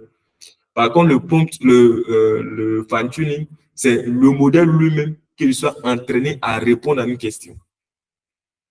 Je ne sais pas si c'est assez clair ou bien. Oui, merci, c'est assez clair. OK. Ok, donc merci beaucoup à M. Dona Eric pour ces questions qui nous ont encore apporté d'autres détails. Est-ce que quelqu'un d'autre aurait une question à poser à M. Moncia? Alors, une question. Donc, en attendant qu'il trouve que quelqu'un pose sa question, moi, j'aimerais avoir une compréhension. Vous disiez tantôt que le tout premier modèle de LLM qui est apparu, c'était celui de BERT de Google. C'était BERT de Google. Et en 2017-2018. Et il a principalement fait le buzz avec son architecture Transformer. Du coup, j'aimerais demander, les autres modèles qui ont été développés par la suite, par exemple Disty, BERT ou Roberta, qu'est-ce qu'eux ils faisaient? Eux, ils utilisaient l'architecture de BERT où ils réentraînaient le modèle BERT, mais en enlevant juste des paramètres. Donc, Bon, pas exactement. Il entraîne un modèle bête, mais pas en enlevant les paramètres seulement. Pour être un peu plus explicite, bête, c'est un décodeur only en termes d'architecture. Le premier qui est apparu, il avait dit, c'est Vachoni Hall, c'était un encodeur-décodeur. Donc, ça c'est le premier qui est apparu, 2017. Ben, c'est 2018 par là. Lui, il vient, seulement qu'il a venu révolutionner en termes d'état de l'attente de performance sur la résolution des tâches en NLP, c'est-à-dire tout ce qui est classification et autres. Il est venu révolutionner, donc battre le leaderboard en termes de rang sur ces tâches-là. Du coup, tout le monde a commencé à l'utiliser. Mais les variantes vont être dues à quoi? Par exemple, si il revient sur la slide où je parle des variances, déjà c'était ici. Les variances, c'est quoi? Les variances, ce sera des ingénieries pour augmenter la performance. Ce que tu as dit, c'est souvent les modèles surapprennent. C'est ce qu'on appelle le surapprentissage du modèle. Et pour pouvoir résoudre ça, on va pouvoir ajouter les couches qu'on appelle les couches de normalisation. On va ajouter les couches de normalisation de dropout. Donc, c'est ces ajouts ou bien souvent ces retraits de couches qui va pouvoir améliorer la performance. Souvent, mais c'est juste peut-être la base de données. On enrichit bien nos bases de données pour pouvoir mieux l'entraîner, mais c'est la même architecture. Souvent, le principe de l'architecture ne va pas changer. Après, c'est les couches qui peuvent changer, l'emplacement des couches, le nombre même de couches. Peut-être il n'a pas parlé de ça, mais le nombre de couches va changer et tu vois, il sera n fois par le nombre de blocs. Donc, tout ça, c'est un bloc transformer. On peut mettre ça n fois dans l'architecture. Donc, c'est là qu'il y aura des variants.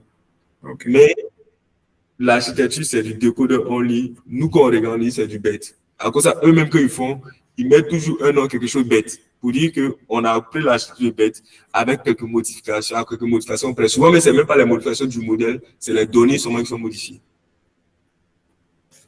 Ok, je comprends. Ok. Merci. Est-ce que quelqu'un d'autre aurait une question à poser à M. Moncia avant qu'on ne conclue?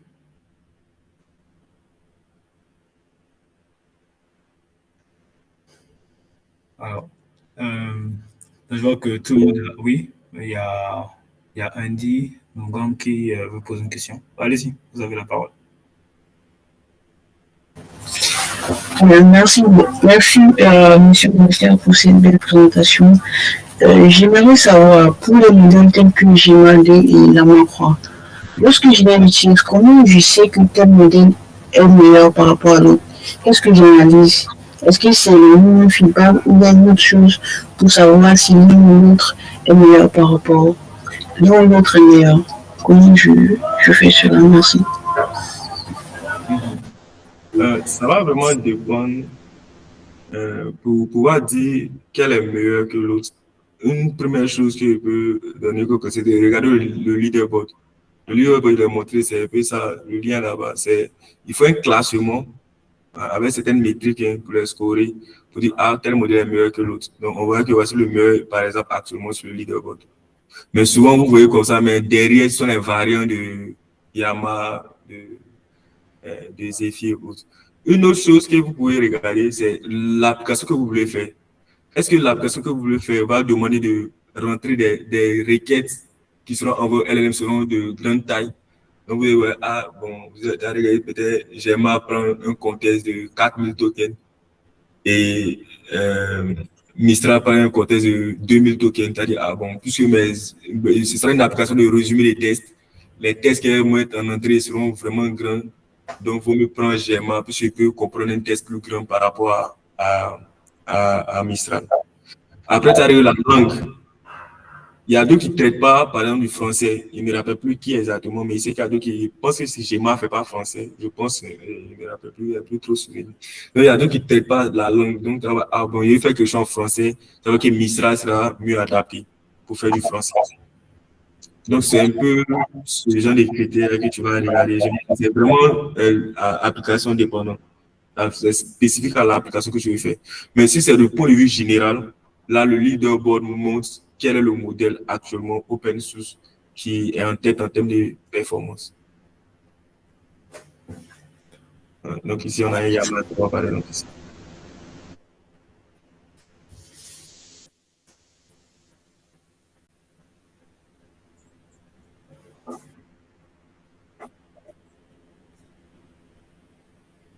Ok, merci. Est-ce que c'est bon? Il y a Harrison qui... Je ne sais pas si Madame Nungang a été satisfaite par la réponse, c'est bon? C'est bon, merci beaucoup. Ok, donc il y avait M. Harrison qui levait la main. Vous pouvez prendre la parole aussi. Ok, merci beaucoup. Bonjour monsieur, merci pour la présentation.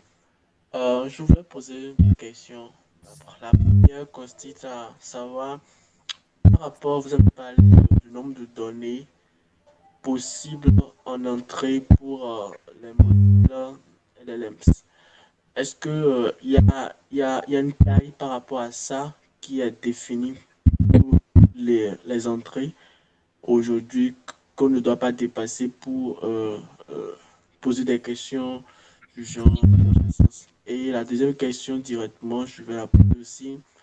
Vu le coût que ça coûte pour entraîner les modèles LLMs, est-ce que un individu, comme vous l'avez dit, c'est vraiment compliqué pour lui, est-ce que on ne peut pas utiliser d'autres approches comme modèle pour quand même utiliser le LLM pour faire des tâches spécifiques si éventuellement on avait envie, quoi.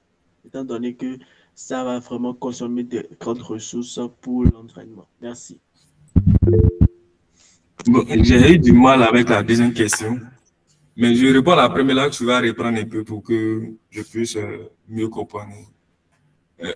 En termes de contexte, chaque modèle qui sort, c'est ceux qui entraînent le modèle qui définissent le contexte du modèle, qui définissent la taille maximum qu'un modèle peut prendre en entrée. Donc, je me rappelle au temps GPT 3.5, la première sortie, c'était 4020 tokens qu'il pouvait prendre en entrée. Voilà, et donc, si tu excèdes 4020 tokens en entrée, il va te dire, il va te ramener un message d'erreur pour dire l'entrée est trop grande, j'en faut diminuer. Il y a d'autres méthodes qui ont tronqué l'entrée complètement, sans même t'informer l'entrée, en te donnant un warning, comment te dire qu'ils doivent entrer l'entrée. Donc, la taille du contexte va dépendre de ceux qui ont entraîné le modèle au départ. Voilà. Ceux qui ont entraîné le modèle au départ. Et c'est un peu à cette étape-là qu'on la fixe. Dans la présentation, je le disais. Donc, à cette étape qu'on l'entraîne, en tant que modèle de langue a prédit le mot suivant, c'est là on va définir la taille d'entrée, le nombre de tokens qu'on prend en entrée. Ici, par exemple, il est défini qu'en entrée, il veut prendre 4 tokens, pas plus. Donc, c'est-à-dire, si moi, je finis mon langue, je me dis, avec en entrée 4 tokens, si toi, tu veux l'utiliser, que tu lui donnes en entrée une phrase qui dépasse 4 tokens, il va te dire qu'il ne peut pas traiter ça, qu'il y a trop de tokens en entrée, il va te ramener une erreur.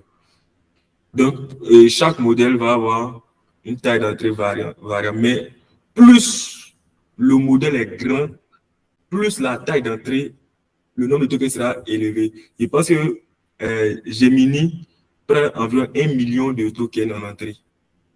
Gemini Pro et quoi bien.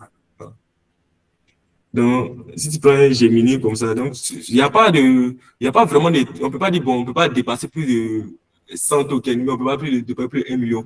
Mais ça va dépendre de tes ressources. Puisque plus il peut prendre l'entrée, plus pour comprendre cette entrée, son nombre de paramètres doit être plus grand. Et plus son nombre de paramètres est grand, plus le temps d'entraînement est long, plus c'est coûteux. Donc, c'est ça l'arbitrage, au fait. C'est vraiment ça l'arbitrage. Donc, c'est ceux qui entraînent, qui définissent. Voilà, donc, j'ai dit 1 million, j'ai mis plan d'entrée 2 millions de tokens. Gemini Pro, 1.5 Pro. Donc, 2 millions de tokens. Donc, c'est pour dire que si tu as les ressources pour prendre en entrée 3 millions de tokens, tu vas entraîner un modèle qui prend en entrée 3 millions de tokens. Mais c'est vraiment lié à la ressources. Parce que plus l'entrée est grande, plus tu comprends cette entrée, il doit avoir plus de paramètres, de bigger, de better, pour bien comprendre l'entrée, pour pouvoir faire une restitution, une réponse qui sera cohérente et qui sera précise pour la question posée. Mais dans la deuxième question, je ne l'avais pas bien saisi. Ok, en fait, votre réponse à la première question a déjà donné la réponse pour ma deuxième question. C'est surtout par rapport au nombre et par rapport à la taille de la ressource pour que ça va coûter quoi, pour son entraînement. C'est ça.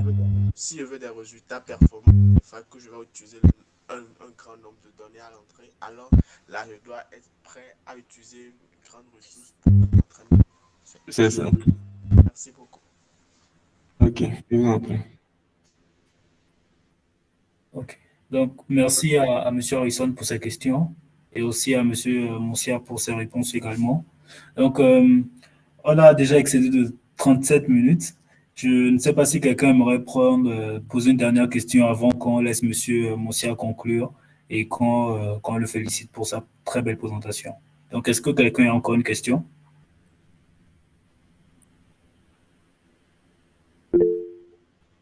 Ok, oui, on prendra une dernière question. Oui, Merveille, M. Merveille.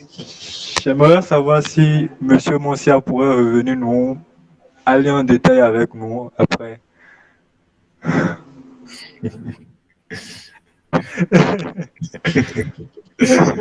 Bon, ça, c'est un sujet, ça n'a pas parti. D'accord. Ouais,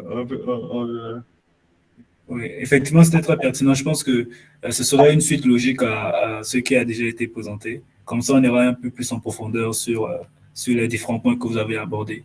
Et on verra bien l'architecture derrière.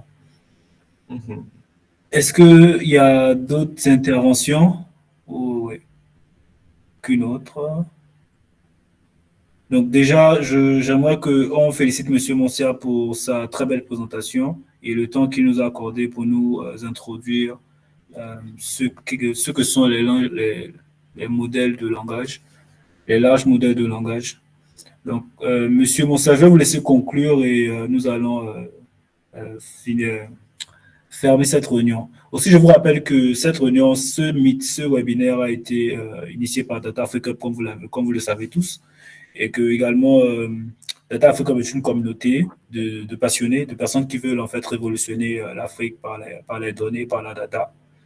Et vous êtes tous invités à rejoindre cette communauté si vous le voulez et participer activement à cette évolution. Donc, vous pouvez tout simplement envoyer un mail à Data Africa pour manifester votre intérêt à vouloir nous rejoindre. Donc, Monsieur Monsias, vous avez un dernier mot. C'est le moment ou jamais. Ah non, ben, c'est vraiment d'encourager les participants à aller plus loin. Et je crois bien que je vais mettre à disposition les slides de la présentation. Et je vais ajouter une dernière session où il y aura ressources pour pouvoir creuser le sujet et voir de façon pratique comment se sentait. Mais c'est vraiment les entreprises. C'est un domaine qui est assez récent et où les compétences dedans sont vraiment recherchées. Peut-être pas trop sur le continent africain, mais on va plus ou moins subir. Parce qu'il y a plusieurs aspects qui n'ont pas abordé, tels que les biais dans le modèle, qui sont dus à la méconnaissance de ceux qui les créent, du contexte africain, de la vie sur le continent africain. Donc, c'est vous encourager, c'est une très belle initiative. Déjà, ça, c'est plus informationnel. Hein. C'est pas quelque chose qui vous permet de pouvoir créer des trucs, mais d'aller plus loin que ce qui a été donné en développant de la compétence, donc passer de l'information à la compétence et demain arriver à cette sagesse pour dire que voici ce qui est bien pour nous, voici ce qui n'est pas bien pour nous, voici ce qui est à corriger, voici ce qui n'est pas à corriger. Donc, bonne continuation dans cet élan-là à tous les participants. Et merci à Merveille qui a bien voulu m'associer à cet événement, a fait de moi le speaker. Ça a été un plaisir pour moi aussi de partager le peu de connaissances que j'ai appris un certain nombre d'années dans ce domaine-là. Et disons que Dieu voulant nous revoir. D'accord. Ok, donc merci beaucoup. Je pense qu'on est arrivé à la fin de notre webinaire et je vous encourage à suivre les activités de Data Africa sur le réseau pour pouvoir toujours profiter de ces beaux moments d'apprentissage et de communion autour de la data. Donc, je vous souhaite à tous une très bonne journée et cet extrait sera également disponible sur notre chaîne YouTube. Vous aurez le libre accès au contenu directement sur YouTube aussi. Merci et passez tous une bonne journée.